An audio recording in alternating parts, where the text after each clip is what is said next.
comigo, você que tem a Bíblia Sagrada, abra a palavra de Deus, abra no Evangelho de Jesus Cristo, segundo nos escreveu o evangelista Lucas, São Lucas, lá na altura do capítulo de número 7. Tome comigo a palavra de Deus, Evangelho do Senhor Jesus Cristo, segundo nos escreve o evangelista Lucas, capítulo 7, a partir do versículo 36. Tome comigo a palavra. Se você a tem impressa, é a palavra de Deus. Se você a tem em meio digital, também é a palavra de Deus, inerrante, fiel e verdadeira. Se você tem ela em pedra, eu acho que não, mas se você a tivesse em pedra, também seria a palavra de Deus. Se você a tem, não importa o meio, se pergaminho ou papiro, não importa o meio. O importante é o conteúdo, ela é a palavra. E essa palavra é fiel e verdadeira. Ela é lâmpada para os teus pés. Ela vai te guiando no caminho da verdade. Ela é a boca de Deus falando contigo. Por isso eu te estimulo a ser um examinador da palavra de Deus. A diariamente, assim como você alimenta o seu corpo com o melhor que você pode, alimente também a sua alma.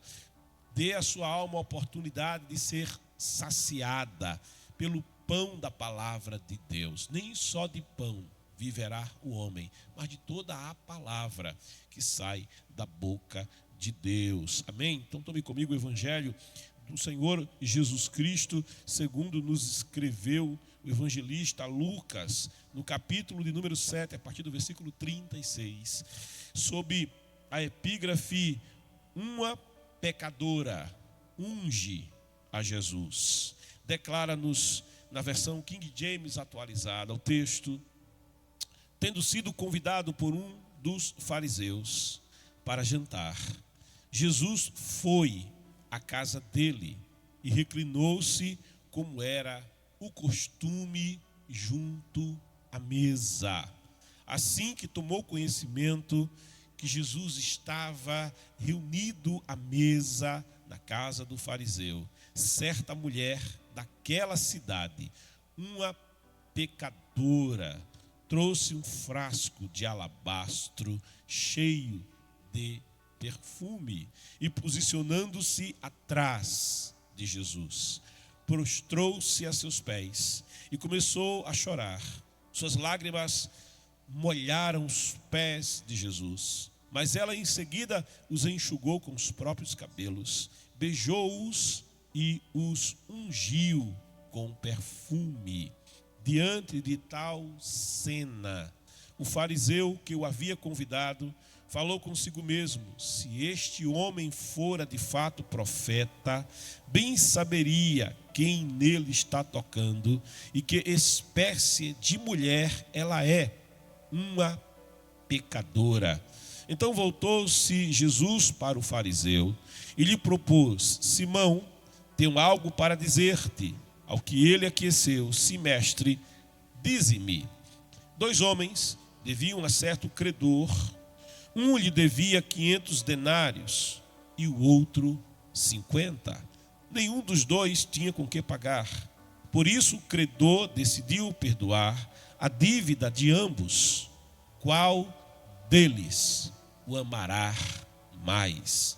Replicou-lhe Simão: imagino que aquele a quem foi perdoada a dívida maior, ao que Jesus o congratulou: julgaste acertadamente. Então virou-se em direção à mulher e declarou a Simão: vês esta mulher? Entrei em tua casa e não me trouxeste água para lavar os pés, como é o costume. Esta, porém, molhou os meus pés com suas lágrimas e os enxugou com os próprios cabelos. Da mesma maneira, tu não me saudaste com um beijo na face, como é tradicional. Ela, todavia, desde que cheguei, não cessa de me beijar os pés. E mais, tu não me ungiste a cabeça com óleo, como era de se esperar. Mas esta mulher, com puro bálsamo ungiu os meus pés. Por tudo isso te asseguro, o grande amor por ela demonstrado prova que seus muitos pecados já foram todos perdoados. Mas onde há necessidade de pouco perdão, pouco amor é revelado. Em seguida, Jesus afirmou à mulher: perdoados estão todos os teus pecados. Então os demais convidados começaram a comentar: quem é este que pode até perdoar pecados? E Jesus revela à mulher: a tua fé te salvou. Vai-te em permanente paz. Aleluia. Amados, queridos, esta semana principiou com a celebração do dia que internacionalmente homenageia as mulheres. E eu sempre falo, no que pese a importância da homenagem à mulher, as mulheres são merecedoras, sim, desta homenagem, ainda que por trás da razão do dia exista uma ideologia, que esta sim é danosa, a ideologia do movimento feminista. E eu costumo dizer que a mulher que conhece o Senhor, ela é feminina e não feminista. Ela é uma adoradora. Ela conhece ao Senhor. E ela tem na palavra de Deus o seu referencial de fé e de vida. Jesus, ele é aquele que, diferentemente do que alguém pode falar e pensar, ele que é a própria palavra de Deus encarnada. Jesus é aquele que tinha um olhar diferenciado para com as mulheres. Na verdade, Deus tem um olhar muito especial para com as mulheres. A Bíblia Sagrada, diferente do que alguém fala, não é um livro que despreza as mulheres. Bem ao contrário, nós encontramos na Bíblia as mulheres sendo grandemente honradas na palavra de Deus. Mesmo em tempos imemoriais, quando a cultura do Oriente, uma cultura patriarcal, uma cultura de evidente forte liderança masculina, a mulher é tratada nas intervenções divinas com muito amor, com muita atenção, com muito respeito e honra. Nós já percebemos isso lá no Éden, quando em meio à queda, e o homem caído, já com a sua mente distorcida por conta da queda, da natureza caída, o homem já com seu coração contaminado pelo pecado, o homem que não passou a enxergar o contrário, ele sempre enxergou a luz, mas agora impedido de ver a luz, míope para a luz e imerso em trevas. A palavra diz que os olhos de ambos se abriram, mas esses olhos que se abriram foram os olhos carnais, foram os olhos da natureza caída, os olhos espirituais, estes sofreram. E é esse homem com a mente conturbada, com a visão conturbada, que vai começar acusando a sua mulher, a sua esposa, dizendo: a mulher que tu me deste, esta me deu e eu comi. Ou seja, esta é a causadora do problema. Esta aqui principia a primeira disputa do homem com a sua mulher. No entanto, a palavra vai nos mostrar que Deus age com a mulher de maneira muito especial naquele dia da queda, quando lhe faz uma promessa. Deus, ele não se volta para o homem para lhe fazer uma promessa, mas ele se volta especificamente para a mulher, para lhe fazer uma importante promessa. Quando ele diz: colocarei inimizade entre ti e a serpente, colocarei uma inimizade entre você e o adversário da tua alma. A serpente é Satanás, aquele que veio para matar, roubar e destruir. E o Senhor diz: vou colocar uma inimizade entre você e a serpente, entre a tua semente e a semente da serpente. E o Senhor vai dizer: olha, a semente da mulher, esta lhe pisará a cabeça, vai pisar a cabeça do adversário da tua alma, este vai lhe picar o calcanhar. Aqui o Senhor está fazendo uma promessa para a mulher, dizendo: olha, eu vou levantar da tua descendência e da tua semente alguém que virá, alguém que não será a semente do homem, não, será a semente da mulher, alguém que para nascer não haverá o concurso do homem, não, mas haverá o concurso da minha promessa, do meu agir na vida da mulher, para que ela gere uma semente que é diferente da semente adâmica caída, para que esta gere uma semente que virá para pisar a cabeça do adversário, que virá para prevalecer contra a serpente, contra a natureza humana caída, contra o pecado, vai pisar a cabeça da serpente, vai tirar a autoridade da serpente.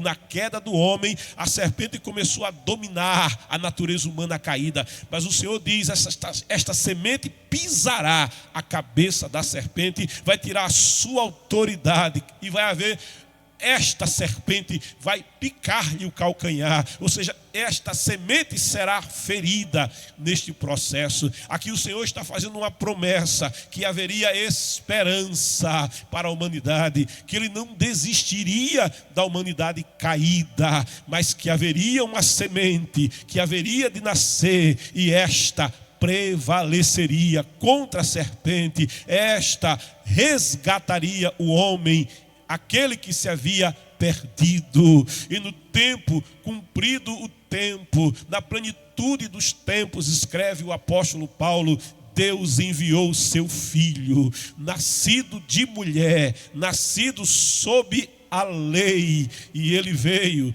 para buscar, ele veio para salvar o que se havia perdido. Mas a bem da verdade, nos dias em que Jesus esteve na terra, a mulher, sim, naquela cultura, ela sofria muito. A mulher, símbolo de fragilidade, a mulher, símbolo de alguém que não merecia muita consideração, principalmente entre os religiosos, os ultra-religiosos dos tempos de Jesus, a saber, os fariseus. Jesus também enfrentava dificuldades com os fariseus no seu ministério, mas no princípio do seu ministério, é bem verdade que os fariseus desejavam ter Jesus no seu partido, não conhecendo profundamente Jesus, não sabendo o pensamento de Jesus profundamente, os fariseus tentaram, a princípio, trazer Jesus para o lado deles. O que os fariseus não entendiam é que Jesus não estava do lado da esquerda, nem do lado da direita. Jesus estava e sempre estará como Deus, em favor do perdido pecador. Ele estará do lado do pecador caído, Ele estará do lado do pecador que necessita de Deus, que necessita de salvação, do pecador que não pode salvar-se a si mesmo. Ele veio buscar e salvar o que se havia perdido. Naqueles dias, quando o ministério de Jesus, ele se tornava mais conhecido, naqueles dias quando as pessoas falavam acerca do que Jesus havia realizado, ali perto em Naim, Jesus havia se aproximado daquele esquife, e ainda que o esquife estivesse sendo conduzido para sepultamento, Jesus é aquele que tem o poder para impedir que aquilo que está sendo levado para a morte agora seja resgatado para a vida. Ele é aquele que tem poder para chegar até uma casa onde alguém está sendo conduzido para as trevas da morte, agora ser restaurado, agora ser resgatado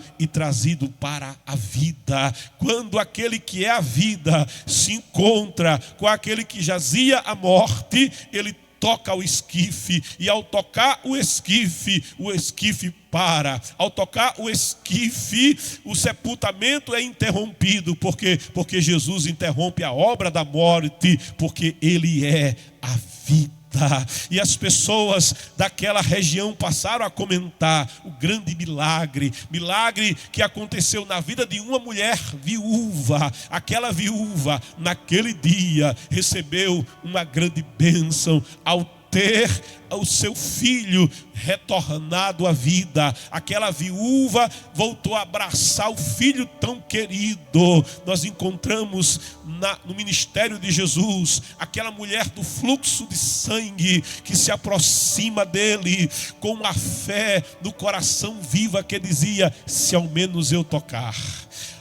Se ao menos eu tocar nele, se ao menos eu puder me aproximar dele, se ao menos eu puder roçar-lhe o manto, eu serei curada. E sem que ela falasse com Jesus, sem que ela combinasse nada previamente com Jesus, sem que ela pedisse autorização a Jesus, aquela mulher, ela vai se aproximando de Jesus pela fé. E eu gosto de imaginar que a fé, ela nos leva a tocar no Senhor de maneira diferente. Ela nos leva a tocar no Senhor como aquele que desencapa o fio elétrico e toca no fio, e quando toca no fio recebe uma descarga. A fé, ela nos faz tocar no Senhor de maneira diferente, não tocar por tocar, não nos aproximarmos dele por nos aproximarmos dele, mas a fé nos faz tocar no Senhor, rompendo todas as barreiras e atingindo o âmago da sua glória, e ali nós recebemos do seu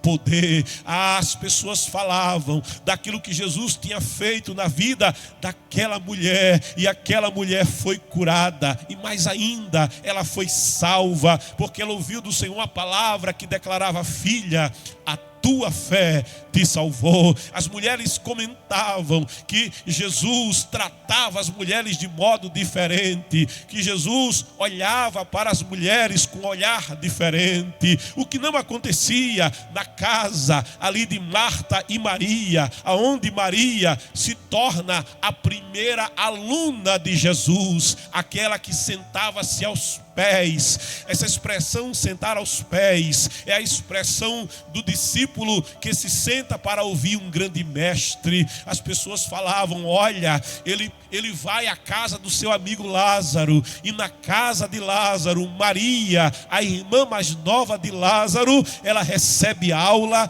diretamente de Jesus, dos pés de Jesus. Ele mesmo para lhe dar atenção, ele mesmo para lhe dar o que há de melhor, a melhor parte. As pessoas percebiam o modo como Jesus se relacionava com as mulheres, era uma maneira especial, era uma maneira diferente. O que não dizer do que acontece, do que havia acontecido no princípio do seu ministério em Caná da Galileia, quando faltou o vinho. Haveria um vexame tão grande naquela festa, um vexame tão grande naquela família, mas Maria, mãe de Jesus, ela fala do problema para Jesus, ela entrega a causa a Jesus, e Jesus, em atenção ao pedido que sua mãe lhe fazia, ele realizava ali um maior milagre, ele realizava ali algo tremendo, porque ele transformará a água em vinho. Inexplicavelmente, o melhor vinho é servido por último, porque foi provisão do Senhor Jesus. As pessoas comentavam, as pessoas falavam de como Jesus tratava as mulheres. E nesta ocasião, Jesus, estando ali no desenvolvimento da sua agenda ministerial, ele recebe um convite, passando ali por aquele logradouro, ele recebe um convite, sendo tratado agora como mestre, sendo tratado agora como um rabino, como um professor importante. E era costume que alguém que visitava uma sinagoga, e Jesus visitava as sinagogas, depois que um grande mestre visitava uma sinagoga, era costume ser convidado para pousar em uma casa importante, era costume ser convidado de honra em um jantar. E assim acontece aquele dia. No versículo 36, segundo São Lucas registra, tendo sido convidado por um dos fariseus, terra, daquele lugar, daquela sinagoga, para jantar. Jesus foi à casa dele. Olha, convidado, uma vez convidado, Jesus não recusa convite. Coisa boa é quando alguém resolve convidar Jesus à sua casa. A casa que recebe Jesus, ela é impactada pela presença de Jesus. Quando Jesus entra em uma casa, a história desta casa muda. A história desta família muda. Jesus, quando a casa, ela abre suas portas para receber Jesus, esta casa vai ser mudada. Jesus entra na casa de Zaqueu. Zaqueu aceita ter Jesus como aquele que estaria pousando em sua casa. Zaqueu recebe Jesus com alegria. E esta visita de Jesus à casa de Zaqueu transforma a vida de Zaqueu, a família de Zaqueu, porque a salvação de Deus entrou naquela casa. O centurião manda chamar Jesus à sua casa, e ele, não se sentindo digno de ter Jesus dentro mesmo da sua casa, ele lhe diz para Jesus: eu não sou digno de que o Senhor entre na minha casa. A minha casa não está à altura, ainda que a casa do centurião fosse, por certo, a melhor casa de Cafarnaum, pois ele representava a autoridade do imperador César. Mas ele, apesar de ter a melhor casa, a melhor mansão de Cafarnaum, ele entende quem é Jesus. Ele diz: ele é santo e eu sou pecador. Ele é a luz e eu vivo imerso em trevas. Mas ele necessitava do socorro de Jesus, mas não se sentindo digno de ter Jesus dentro das suas paredes, ele manda dizer para Jesus: Senhor, dize uma palavra, ainda que eu não seja digno de ter o Senhor presencialmente dentro da minha casa, mas libera uma palavra e a minha casa vai ser mudada. Libera uma palavra e a morte vai sair de dentro das minhas portas, de dentro das minhas paredes, e a minha casa será salva. E Jesus vai ficar feliz em ver a fé, a humildade daquele estrangeiro, e aquele estrangeiro recebe o seu milagre, recebe a sua bênção. E Jairo vai em busca de socorro para a sua família. Quando busca Jesus em Cafarnaum, estando sua filha à morte, e Jesus vai à casa dele, e a morte sai e a vida retorna àquela menina. Simão Pedro leva Jesus à sua casa, e ainda que a enfermidade tivesse feito habitação na casa de Simão Pedro, quando Jesus, aquele que é o Deus, como diz a palavra nos Salmos, que perdoa todos os teus pecados e que cura todas as tuas enfermidades, entra na casa de Simão, a sogra de Simão, aquela mulher que estava enferma, ela é curada, ela levanta do leito e serve ao Senhor com alegria. Sabe, as pessoas falavam do ministério de Jesus, falavam como ele tratava as mulheres de maneira tão especial, e é dito que este fariseu, querendo saber mais acerca de Jesus, quem sabe querendo filiar Jesus ao partido dos fariseus, convida Jesus à sua casa, e Jesus, indo à sua casa, vai se reclinar sobre a mesa da sua casa, a mesa de jantar. Aquelas mesas do Oriente eram baixinhas, né? Não eram como as nossas, que são altas e a gente senta em cadeiras, mas eram mesas baixas, e as pessoas comiam reclinadas sobre almofadas, enquanto provavam das iguarias, sabe? E aquela ocasião não passaria desapercebida entre os moradores daquela cidade, daquele logradouro. Por que não passaria? Porque um grande mestre estava sendo convidado à casa do ilustre fariseu.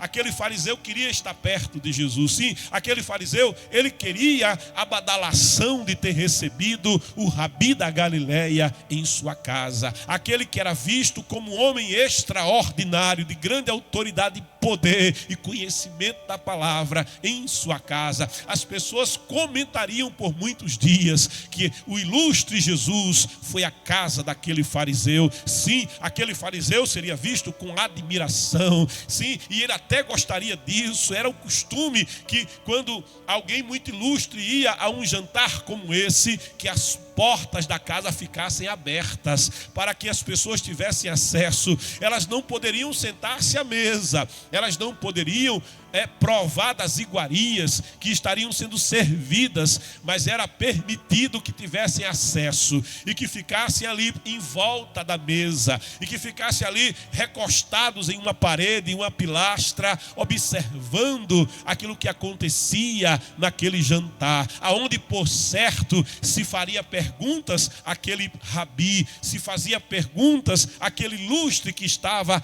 à mesa sendo honrado, e ouvir-se-ia as suas respostas. As pessoas não participariam do banquete das iguarias, mas elas, participariam do conhecimento da palavra. Elas receberiam da palavra, e quanto mais pessoas acorressem à casa do fariseu, mais badalada seria a festa, mais badalada, as colunas sociais badalariam ainda mais aquele momento na casa daquele fariseu. E Jesus está ali, reclinado realmente à mesa, sendo honrado, participando daquele banquete. E é dito no versículo 37, assim que tomou conhecimento que Jesus estava reunido à mesa na casa do fariseu.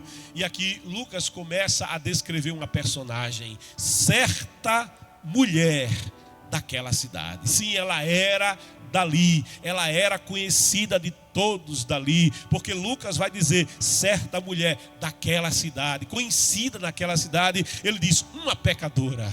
E quando esse termo uma pecadora é escrito, ele tem um peso naquela cultura. Quando a mulher ela é associada à condição de pecadora, significa que a sua vida era socialmente reprovável, que a forma como ela vivia era socialmente reprovável. Ela fazia coisas que era motivo de falatório daquela cidade. Ela praticava coisas que era motivo de censura social sobre a sua vida. Era um opróbrio sobre a sua vida. Ela era uma pecadora. Jamais o fariseu convidaria uma mulher pecadora, muito menos aquela conhecida pecadora, para estar na sua casa. Mas ele não impediria o seu acesso, por certo, à sua casa, visto que as portas estavam abertas. Ela jamais sentaria à mesa, mas como era o costume, ela, quem sabe, poderia ousadamente, ali discretamente, está em um lugar ouvindo o que iria se passar na sua casa. De modo que esta mulher, uma pecadora,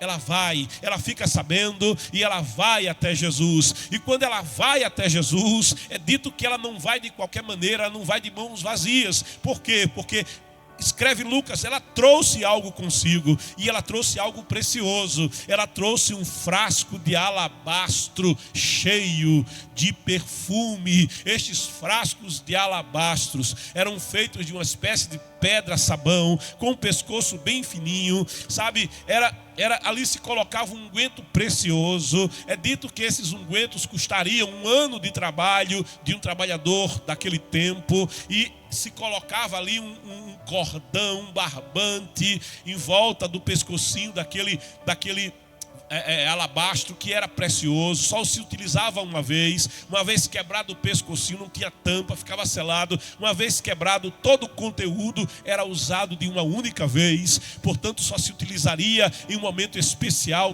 dado alto preço, e era visto até como uma joia que alguém podia levar ao pescoço. E assim aquela mulher pega aquilo que ela tinha de muito valor, de muito precioso, coloca ao pescoço, e ela vai levando, ou ela vem a Jesus trazendo o que ela tinha de melhor para oferecer ao Senhor, naquele dia em que Jesus deveria ser honrado naquela casa. E posicionando-se atrás, veja como ela não se sentia digna, como ela não tinha acesso, como ela não podia se aproximar para sentar-se à mesa. Ela também não se conforma em estar separada de Jesus, em estar afastada de Jesus, em apenas estar recostada na presença de Jesus, mas ela se aproxima de Jesus. Ela não pode ir pela frente, mas a palavra diz que ela se aproxima por trás. Ao chegar na presença de Jesus, aquela mulher, ela vai com um sentimento no coração que diz: eu não vim apenas para receber dele,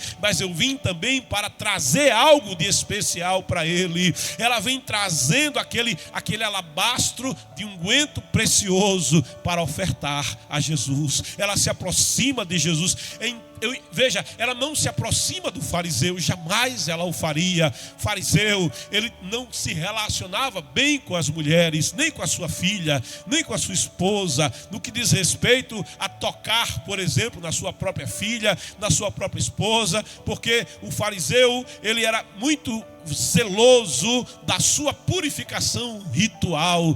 Ele não tocaria uma mulher, porque quem sabe aquela mulher havia tido contato sexual com o marido e ela seria considerada impura para ele. Quem sabe aquela mulher estava nos dias do seu ciclo, então seria considerada impura para ele, fosse a sua filha, fosse a sua esposa. Muito mais, aquele homem jamais tocaria em uma mulher pecadora. Cuidadoso que era, sabe, da sua condição de religioso, cuidadoso que era dos rituais de purificação, como fariseu. Ele não comeria sem se lavar, ele não comeria sem fazer um ritual de lavar o rosto, de lavar as mãos, de se purificar com oblações para poder comer. Então o fariseu, ele era santo e separado. Esse seria um conceito dos fariseus. Eles não se aproximavam daqueles que não eram fariseus. Eles não faziam negócios com outros que não eram da seita dos fariseus. Eles não se relacionavam, não iam na casa, não visitavam a outros que não fossem fariseus, porque o fariseu dizia: eu não posso me contaminar, eu tenho que permanecer puro enquanto fariseu. Então aquela mulher não se aproximaria jamais, não teria condição sequer de dirigir a palavra àquele fariseu. Mas sabendo aquela mulher que Jesus tratava as mulheres de modo diferente, que Jesus se relacionava com as mulheres de uma maneira especial, aquela mulher, ela se aproxima de Jesus, ela se sente em liberdade de se aproximar de Jesus. Ela sabe que estando na presença de Jesus, ela pode chegar mais perto. Olha, você está na presença do Senhor Jesus. Deixa eu te dizer, você pode chegar mais perto. Há um convite de Jesus dizendo: vinde a mim todos. Sim, não importa se você é uma mulher pecadora, não importa se você é uma mulher religiosa, não importa se você é um homem religioso ou um homem pecador.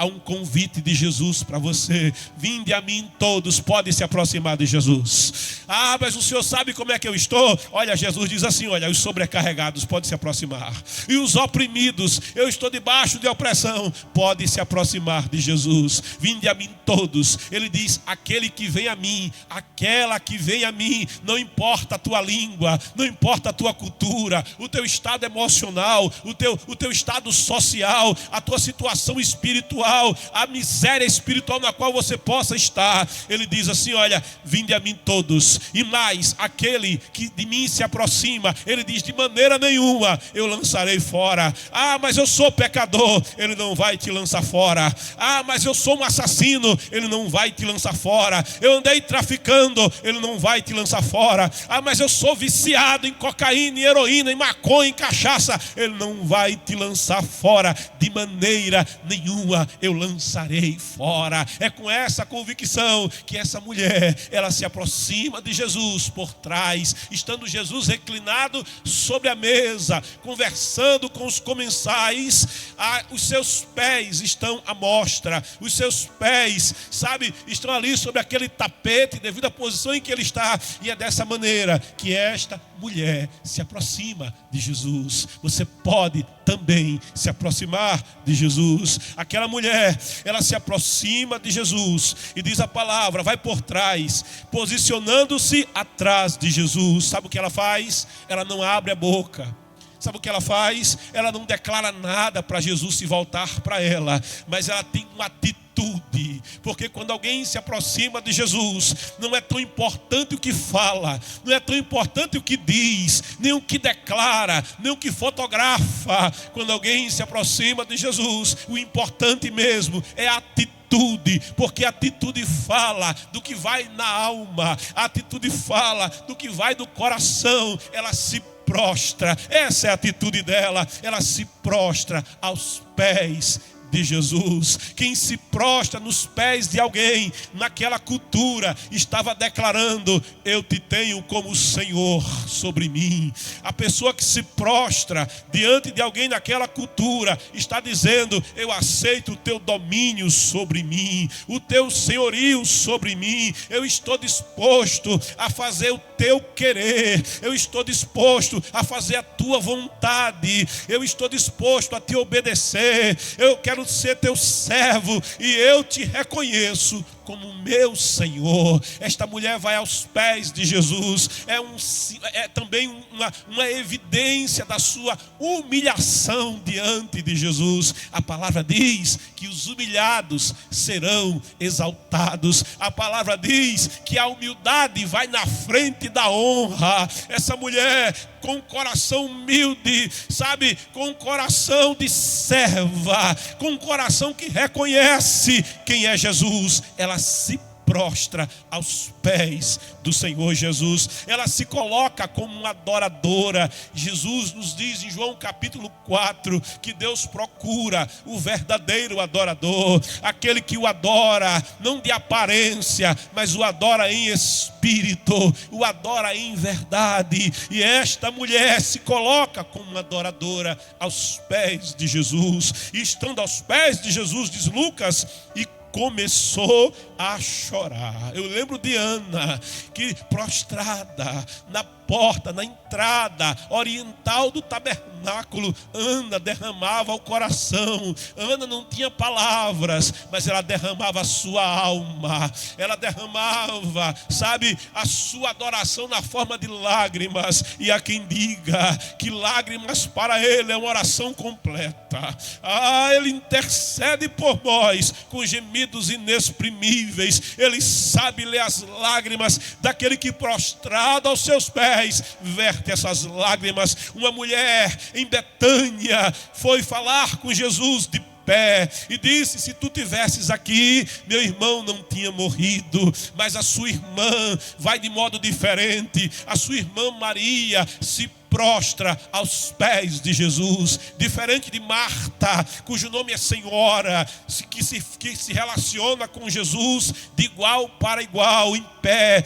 Maria é diferente. Maria se prostra aos pés de Jesus. Maria derrama lágrimas aos pés de Jesus. Ela diz entre lágrimas: mestre, se tu tivesses aqui, meu irmão não tinha morrido. Mas a sua atitude é diferente, o derramar da sua alma, sabe, na presença do Senhor, diz a palavra, faz Jesus chorar. E Jesus chorou. Ele não chorou porque Lázaro tinha morrido, ele chorou porque Maria chorava. O salmista declara: ao coração contrito e quebrantado não desprezarás, ó Deus. Assim a palavra diz: chora com os que choram. É verdade. Jesus, quando vê e percebe que essa mulher verte lágrimas aos seus pés, Jesus, ele continua ali com os pés ao alcance dela, voltado para os comensais. Mas enquanto essa mulher derrama lágrimas aos pés de Jesus, algo começa a acontecer. Sabe aquela poeira que estava nos pés de Jesus, aquela sujeira do caminho? Os caminhos não eram bem pavimentados, os calçados não eram fechados, e os pés de Jesus estavam descalços, mas estavam sujos do pó do dia. As lágrimas daquela mulher que vertiam, fluíam, sabe, abundantemente, copiosamente, vinham sobre os pés, o calcanhar de Jesus, o peito do pé de Jesus, os dedos de Jesus. Aquelas lágrimas iam fazendo escorrer, sabe, aquela mistura de poeira com líquido de lágrimas. Aquilo ia escorrendo, e aquela mulher ia vertendo ainda mais lágrimas, sabe, de modo que os pés de Jesus começam a ser inadvertidamente lavados, não por água, mas pelas lágrimas daquela mulher. E estando agora os pés lavados pelas lágrimas, ela não tinha um lenço, ela estava descoberta, sabe, ainda que estivesse descoberta, a sua oração, o seu clamor, a sua adoração não seria impedido. Há quem diga que para adorar tem que ter a cabeça coberta. A mulher não pode chegar na presença com a cabeça coberta, mas o verdadeiro adorador adorador, ele quebra a cultura. A verdadeira adoração, ela rompe o impedimento cultural, de modo que, não tendo sobre um véu para usar como toalha, ela solta os cabelos, ou já estava com eles soltos, e começa a usar os cabelos como toalha para secar os pés de Jesus. Sabe, ela vai vertendo lágrimas, ela vai secando os pés, e diz a palavra, e vai beijando. Enquanto ela seca os pés, ela beija os pés de Jesus. Isso é um escândalo. Essa situação, sabe, ainda que Jesus estivesse tranquilamente reclinado à mesa, comendo, dando atenção aos comensais e ao anfitrião, essa situação era escandalosa. Imagine uma mulher pecadora aqui nos meus pés agora, agarrada com os meus pés. Sabe, alguém ia pensar até mal, alguém ia até censurar. E as pessoas olhavam aquilo e alguém realmente censurava aquilo que estava acontecendo. Mas sabe, aquele que chega diante do Senhor com o coração quebrantado, com o coração contrito, censura não impede a adoração. Ainda que ela fosse conhecida, mas é uma pecadora. Ainda que a sua vida fosse falada, sabe, alguém para adorar a Deus aonde é conhecido pode até se sentir intimidado, mas o verdadeiro adorador, com intimidação ou sem intimidação, com palavra favorável ou com palavra contrária, se derrama na presença do Todo-Poderoso. Olha, ninguém tem nada a ver com a maneira como eu adoro, ninguém tem nada a ver com as lágrimas que eu derramo na presença do meu Deus. Ser inteiro, na sua presença, adora Ele, diz a palavra, com todo o teu coração, com toda a tua inteligência, com todas as tuas forças. Sim, somente a Ele adorarás, somente a Ele prestarás culto, somente a Ele o meu louvor, somente a Ele a minha adoração. Se essa adoração vem de um coração contrito e quebrantado, o mundo pode falar, o mundo pode ignorar, alguém pode dizer precisa isso, mas precisa isso. Deixa eu adorar como eu quero adorar, deixa eu me derramar como eu quero me derramar. Davi perdeu a compostura de rei, desceu do cavalo, tirou a coroa, tirou as vestes reais, ficou somente com o linho de dentro e começou a adorar, e começou a pular, e começou a sentir a presença do Senhor na sua vida. E alguém ignorava, e alguém olhava, e alguém julgava, mas o verdadeiro adorador, a verdadeira adoradora pode estar na cela, pode estar na prisão, pode estar lá no cárcere interior, sentindo dores dos vergões das costas, mas não impede de adorar. Adora o Senhor Todo-Poderoso. Ele procura o verdadeiro adorador. Essa mulher, sabe, se derramava na presença do Senhor. Diante dessa cena, o fariseu que tinha convidado Jesus disse no seu coração: se ele fosse profeta mesmo. Sim, mas ele não é. Se ele fosse profeta, ele não deixaria jamais que essa pecadora, essa mulher, uma mulher e ainda mais uma pecadora, tocasse nos seus pés, se aproximasse dele. Ele saberia que tipo de mulher é essa, quem é essa criatura aí que está tocando nele, quem é essa mulher na cabeça dele, essa mulher imunda, essa mulher impura, que está dentro, contaminando o meu carpete, contaminando o interior, o ar que eu respiro. Ele jamais permitiria que essa mulher se aproximasse dele. Ele repreenderia essa mulher tão logo ela se voltou para ele e lhe veio pelas costas. Se ele fosse profeta. Sabe, o que esse fariseu não sabia é que Jesus é mais que profeta.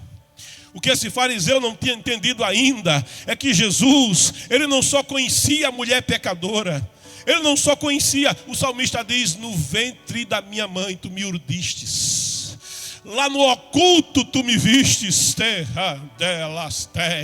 Jesus não apenas conhecia ela, mas ele é o oleiro que deu forma a ela.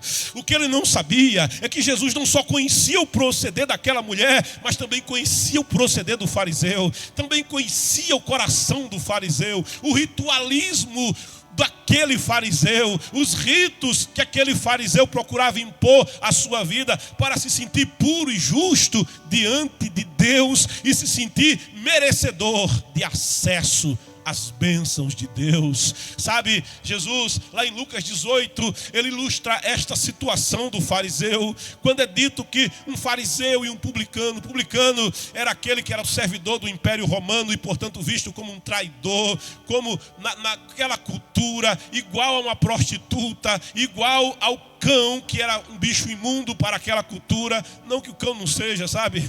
Glória a Deus. Mas para eles era o que havia de pior na imundícia. E aquele publicano está com aquele fariseu no templo.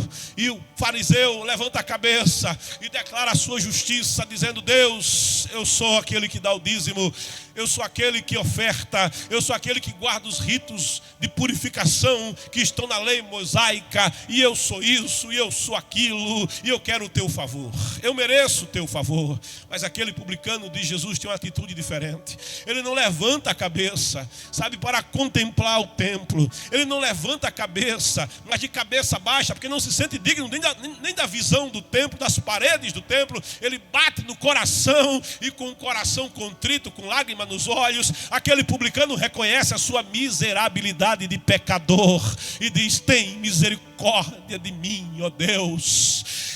Quem sabe ele declara o Salmo 51: tem misericórdia de mim, ó Deus, não me lances fora da tua presença.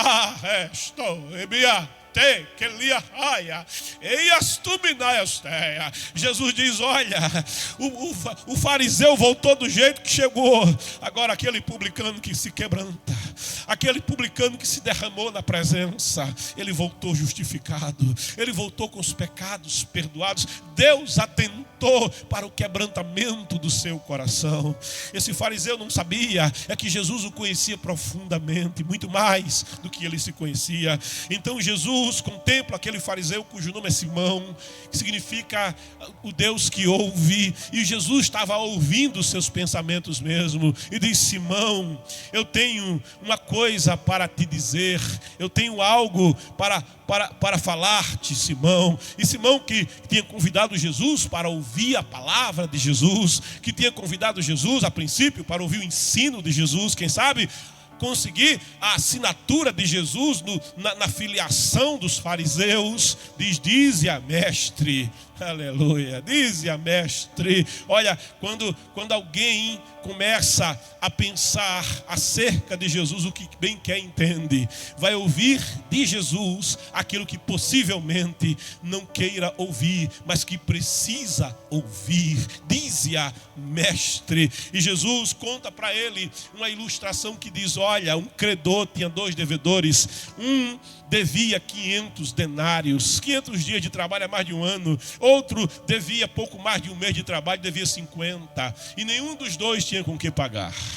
Os dois eram devedores. E os dois não tinham recursos, nem meios, nem formas de saldar aquela dívida. Era impossível. Aquela dívida para o de 500 era impagável. Ainda que o de 500 tivesse uma condição de vida, quem sabe, melhor, ele não conseguia jamais quitar aquela dívida de 500 denários. O outro, que devia 50, vivia em um estado de uma vida muito mais miserável do que o outro, com certeza. Mas ainda que devesse 50, e aos olhos daquele que tinha uma vida de melhores condições, tinha uma vida mais regalada, a dívida de 50 fosse menos, sabe? Para aquele que devia 50, o seu estado de miserabilidade era tão grande que nem 50 ele podia pagar. Curioso é que, ainda que eles fossem diferentes no quanto deviam, sabe, os dois deviam e os dois não podiam pagar. Esses viviam em condições que não lhes permitiria pagar a dívida. E aquele credor, vendo a situação de ambos, resolve então perdoar as dívidas. Perdoa o que devia 50, o que devia pouco e não podia pagar. E perdoa o que devia 500, que também não podia pagar. Jesus então faz uma pergunta a Simão: Simão, quem dos devedores amará mais ao credor. Terá maior alegria no que o credor está fazendo. Sabe, terá maior gratidão naquilo que o credor está fazendo. E Simão prontamente responde: Senhor, com certeza o que devia mais. O que devia mais será 10 vezes mais agradecido por ter sua dívida saldada pelo perdão. E Jesus, olhando para ele, diz: muito bem, Simão, você julgou bem o caso, você julgou bem a situação. Então Jesus diz: vê esta mulher, eu, Simão, cheguei na tua casa como convidado para ser honrado.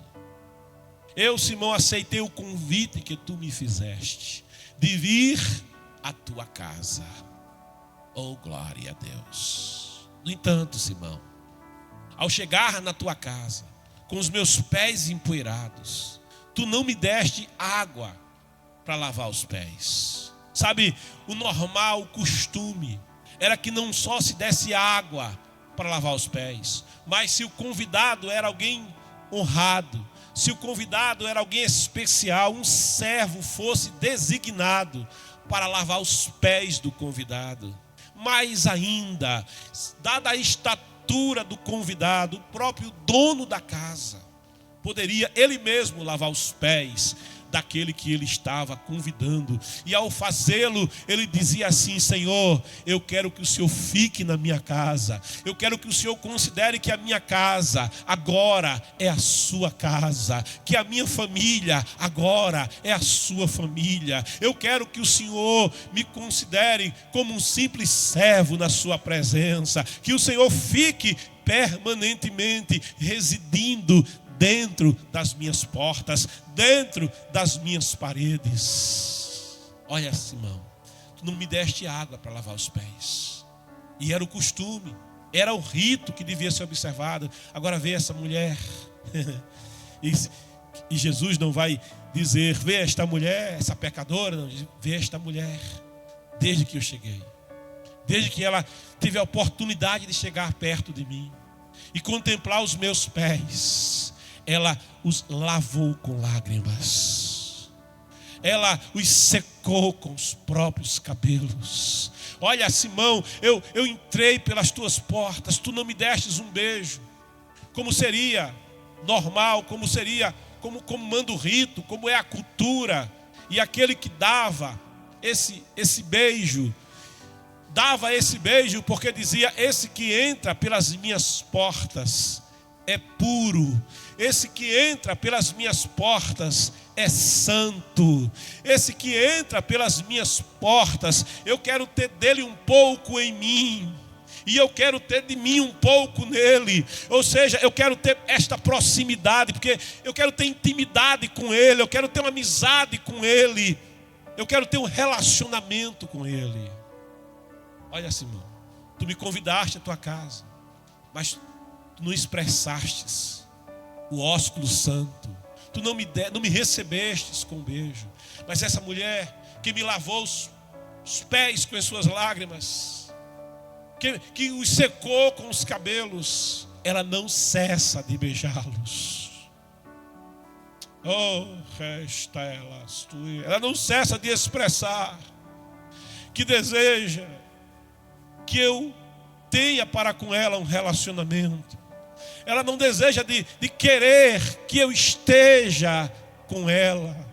Ela não deseja de expressar que tem apego e que não quer se separar da minha presença, Simão. Olha, Simão. E olhando para Simão, ele diz para Simão: pois, Simão, os seus muitos pecados lhes são perdoados. Porque aonde alguém pensa ter pouca necessidade de perdão, aonde alguém pensa que deve pouco, expressa pouco desejo de relacionamento comigo. Mas aonde alguém deve muito, Simão, e tem consciência que não pode pagar, e não importa quanto deva, Simão. Olha, Simão, muito amor expressa. Muito amor expressa, desejo profundo de ter sua dívida paga. Sabe, nem Simão, que era pecador, ainda que tivesse seus ritos, era puro na presença de Deus, era puro na presença de Jesus. Porque a palavra diz que Deus olhou dos céus à terra, desde o passado, desde Adão, desde o Éden, desde a queda, e passou pela geração do dilúvio, e todos pecaram.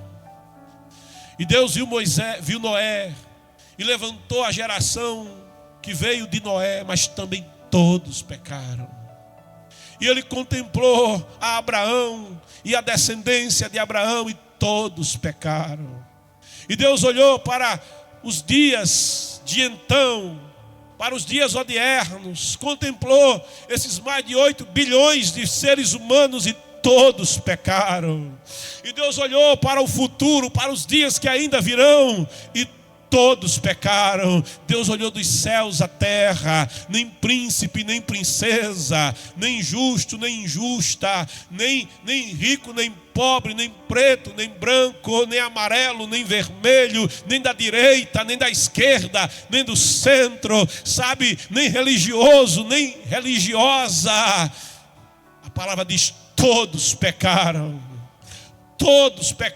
homens e mulheres, todos pecaram, todos caíram e destituídos estão da glória de Deus. Oh glória, não podiam pagar a dívida do pecado. O salário do pecado é a morte. Mas a palavra diz: pela graça sois salvos, por meio da fé. Não vem de vocês, não vem daquilo que você pode fazer, do ritual religioso que você pratica, não vem daquilo em que você acredita, não vem principalmente daquilo que você faz. Todos pecaram, mas pela graça sois salvos. A palavra diz: por meio da fé. É dito ao carcereiro de Filipos: crê no Senhor Jesus Cristo, e serás salvo tu e a tua casa. Por meio da fé. Não vem de vós, é dom de Deus, é presente de Deus. Não vem das obras, não vem da caridade, não vem de atos de justiça humana. A justiça humana é contabilizada segundo a dívida, que é impagável. Não vem de obras humanas, mas salvação vem de Deus. É o preço que Jesus vai pagar lá na cruz do Calvário. É a semente da mulher que vai pisar a cabeça da serpente, mas que será ferida, e dessa ferida vai brotar sangue. A sua vida será derramada, a sua vida será entregue, o preço do resgate do escravo do pecado será pago, e o preço será a vida do Cordeiro de Deus, que tira o pecado do mundo. Pela graça sois salvos. O devedor não pode pagar a sua própria dívida, mas o apóstolo Paulo diz em Colossenses que a escrita da dívida que era contra nós, o registro da dívida que nos condenava ao pecado, Jesus tomou a dívida e a pregou, a pendurou lá na cruz do Calvário e disse: tetelestai, está pago, está quitado, não deve mais nada, não porque tenha podido pagar, mas porque Ele mesmo pagou a nossa dívida. O castigo que nos traz a paz estava sobre Ele, e pelas pisaduras dele é que somos sarados da chaga mortal do pecado. Vê esta mulher, pois os seus muitos pecados lhe são perdoados. E alguém diz: quem é esse? Quem é este que pode até perdoar pecados? Sabe, Jesus não pode apenas te curar. Sim, Ele pode te curar, mas curar a tua enfermidade não te salva. Jesus é aquele que não pode só resolver a causa impossível que está na tua vida. Sim, Ele pode. Ele é o Deus do impossível. Para Deus não há impossível. E se você crê, tudo é possível que crê na presença de Deus. Portanto, o impossível da tua vida, Ele é aquele que resolve também. Mas teu impossível resolvido na tua vida, teu problema impossível ter solucionado na tua vida, não vai te salvar. Não vai libertar você dos teus pecados, da condenação que vem pelos pecados, da separação que há na vida do pecador. Os pecados fazem separação entre o homem e Deus, de modo que Deus não escuta o pecador. Jesus é aquele que não só acalma a tempestade que tentava naufragar aqueles que navegavam. Sim, Ele tem poder para acalmar a tempestade. Sim, Ele fala e o mar o obedece. Sim, Ele fala e o vento escuta e obedece. Mas ainda que você possa chegar até o porto, isso não vai resolver o problema dos teus pecados. É por isso que alguém agora diz: quem é esse que não só resolve problemas? Quem é esse que não só cura o leproso, e era uma doença incurável naqueles dias? Quem é esse que não apenas abre a vista do cego de nascença? Quem é este que não apenas cura aquele que é surdo, aquele que não pode falar e é mudo? Quem é este que não apenas liberta o lunático? Quem é este que também liberta da opressão dos demônios? Mas não só isso, quem é este? Quem é esse? Quem é esse cantilastu que não só gera esperança na vida para viver? Quem é este que não apenas tem respostas para a minha alma? Quem é este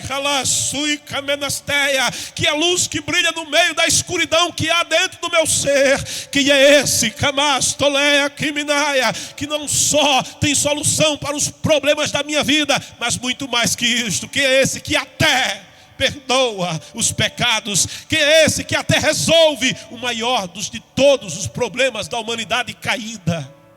Quem é esse que até perdoa pecados? O nome dele é Jesus. O nome dele é Jesus. E o que ele deseja dizer para você é o que ele disse àquela mulher naquele dia: mulher, mulher,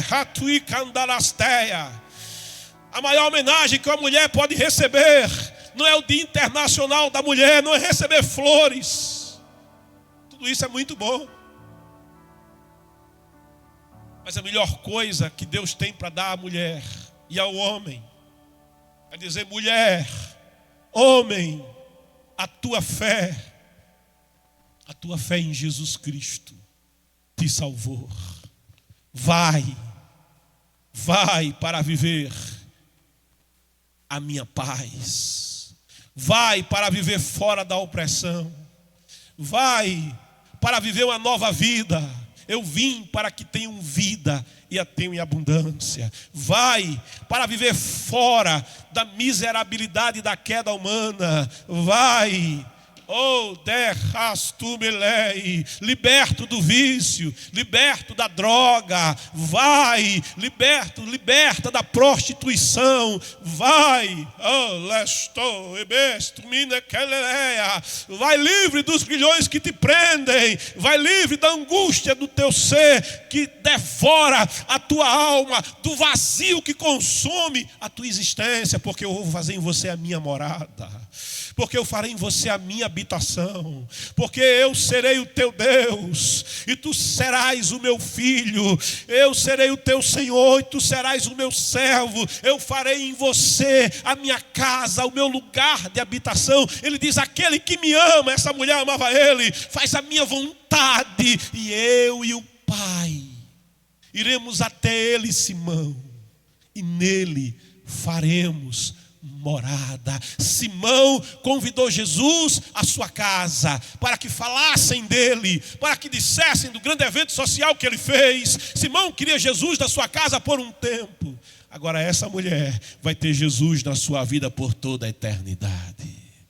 Esse é o convite que o Espírito Santo te faz. Convida Jesus nesta hora e diga: Senhor, entra na minha vida. Entra na minha casa, não para ser um convidado de ocasião. Entra na minha vida, Senhor, não para que eu apareça, sabe, nas redes sociais, estando eu ao teu lado. Não para que eu apareça em uma cena memorável na tua presença. Mas entra, Senhor, na minha vida, para que a minha vida, Senhor, seja a tua vida. Para que a tua vida, Senhor, seja a minha vida. Para que eu seja mudado, transformado, resgatado. Para que eu seja liberto da natureza pecaminosa caída. Entra, Senhor, na minha vida, não apenas para que eu receba uma cura, não apenas para que eu receba uma bênção, não apenas para que eu tenha, quem sabe, uma vida próspera, mas muito mais que isso, Senhor, essas são as outras coisas. Mas para que eu possua salvação e vida. Deus te amou de tal maneira, escreve João, que deu o seu Filho unigênito, para que todo aquele e toda aquela não pereça. Deus não quer que você pereça, mas tenha. Esse é o desejo de Deus, é te dar algo precioso. Mas tenha, mas possua aquilo que vale mais que o ouro, vale mais que a prata, vale mais do que os carros novos que tem igreja aí que promete para alguém, cobertura de apartamento, que alguém é apresentado o evangelho do apartamento de cobertura. Algo que vale mais do que todas essas coisas passageiras, enganosas. Glória! Ele quer te dar salvação, Ele quer te dar vida eterna. Sim, Ele tem um lar para você, uma cidade de ouro puro. Sim, Ele tem eternidade para você, novo céu e nova terra. Que devo fazer para ser salvo? Que devo fazer para ser curado da chaga do pecado? Confessa a Jesus Cristo. Faz como esta mulher, declara: Jesus Cristo é o meu Senhor. Se com a tua boca confessares, Jesus Cristo é o meu Senhor, verdadeiramente serás salvo. Escreve, eu vou orar por você, quero orar com você. E se você nesta manhã quer ter esse encontro com Deus, se você nessa manhã der ouvidos ao que o Espírito Santo fala à tua alma, aquilo que o Espírito Santo fala ao teu coração, então ouve e faz aquilo que é a atitude que define a história de uma vida. Faz a entrega da tua vida a Jesus. Ele diz: aquele que tiver a vida por preciosa e conservar para si mesmo a sua vida, perderá a sua vida, ainda que pratique ritos religiosos de purificação. Mas aquele e aquela que não tiver sua vida preciosa, por preciosa, mas me entregar a sua vida, como aquela mulher pecadora, entregou-se, derramou-se nos pés de Jesus, esta pessoa salvará a sua vida. Escreve: eu quero Jesus. Escreve, toma esta decisão e vem para Jesus. Eu quero orar por você. Pai querido, Pai santo, nós estamos aqui na tua casa, Senhor, na tua presença. Senhor, essa semana é uma semana em que se fala das mulheres. Esta semana é uma semana em que a mídia chama atenção para as mulheres, para a condição de mulher. A mulher, Senhor, que tem a possibilidade de gerar a vida. Oh, glória, eu te peço, Senhor, abençoa neste dia as mulheres, Pai. Aquelas que o Senhor deu a possibilidade de gerar a semente da vida. Guarda elas da ideologia, do feminismo, Senhor, que diz para a mulher: meu corpo, minhas regras, para induzir na mulher o engano que leva ao assassínio de crianças indefesas no ventre das mães. Senhor da glória, guarda as mulheres das ideologias marxistas, satânicas, que anunciando liberdade, como a serpente anunciava uma falsa liberdade lá no Éden, um falso saber e um falso conhecer no Éden, enquanto condenava a mulher à escravidão e à morte pelo pecado. Pai amado e santo, contempla, Senhor, as mulheres, aquelas que são, Pai querido, Senhor, sustentáculo de famílias, aquelas que geram a semente dos filhos, aquelas que ao lado do seu marido constroem uma família saudável, um lar saudável na tua presença. Pai Santo, que ao lado de cada homem, ao lado, Senhor, de cada homem a quem o Senhor tem levantado sobre a terra, haja sempre uma mulher carinhosa, uma mulher que tenha sabedoria, Senhor, porque diz tua palavra, a mulher sábia, e sabedoria vem de ti. A mulher sábia edifica, a mulher sábia constrói, a mulher sábia influencia, a mulher sábia é preciosa. A mulher sábia, Senhor, é bênção para o seu marido, e o seu marido é conhecido na cidade. Oh, aleluia, porque esta mulher é uma impulsionadora do seu marido, dos seus filhos. Pai, abençoa as nossas mulheres, Senhor. Oh, Espírito Santo. Senhor, concede à mulher estéril, papai. Tia lá, que diz eu não posso gerar como Ana não podia gerar, mas que derrama-se na tua presença. Oh, Dequita Laia. Toca no seu útero agora, Espírito de Deus, e faz com que ela tenha agora a possibilidade real de gerar a semente da vida. Pai amado e santo, querido Deus, abençoa, Senhor, as mulheres, Senhor, para que elas conservem, Senhor, nas suas vidas a tua palavra, para que o adorno delas, Senhor, seja a santificação pelo relacionamento contigo. Eu te peço, Pai amado, Espírito de Deus, te revela a estas mulheres que oram comigo, mas que ainda não te conhecem, Senhor, e que escutam do Senhor, ouvem falar do Senhor, Pai, mas nunca tiveram um encontro real contigo. Estão como aqueles na casa de Simão, recostados nos cantos, ouvindo o Senhor, sem se aproximar. Pai, move estas mulheres, assim como o Senhor naquele dia moveu aquela mulher, e ela foi até os pés de Jesus, e ela se derramou nos pés de Jesus. Senhor, e ela foi salva pelo Senhor Jesus. Senhor da glória, continua com a tua mão estendida, abençoando, Pai, as famílias, abençoando, Senhor, os lares, ó Deus eterno e santo. Assim eu te peço, papai, em nome de Jesus. Bendito seja Deus.